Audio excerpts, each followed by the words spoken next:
Public Service and Administration Minister Lindiwe Sisulu is determined to shake up South Africa's beleaguered public service with a radical overhaul. The minister concedes that corruption is prevalent in all spheres of government, leading to what she called the weakening of the state and the ushering in of a tender state. Sisulu has announced plans to tie remuneration to the performance of public servants and drafting legislation that will prohibit public servants from doing business with government.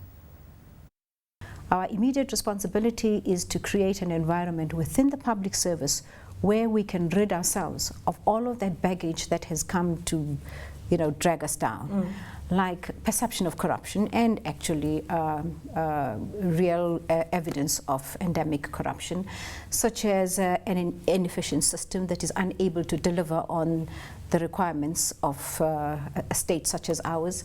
A public service that is essentially quite demoralized, that doesn't get from society the kind of feedback and empowerment and recognition for the things that they do. And a public service where it is generally unaccepted that you can walk in looking like whatever and it is fine, where absenteeism, especially amongst teachers, is just unacceptably high, and a whole number of things that were identified in the National Development Plan as problematic with the state. And the first thing that the National Development Plan has laid down is fix the state, fix the capacity of the state, then you'll be able to deliver on any of the good things that we've put in the National Development Plan. Minister, let's park there quickly. Fix the state, yes, is the big priority. Now, of course, there have been ministers before you. Yes. Richard Beleaguered, for example, had a plan, particularly to deal with all the senior civil servants that were on suspension pending the outcome of cases against them in terms of wrongdoing. He tried to fast-track that process and to not let people be on leave, for beyond a certain period and still get paid. How are the initiatives that you are now initiating going to build on that? Because some people might argue that he tried but failed, and what makes you confident that your measures are going to work? Okay.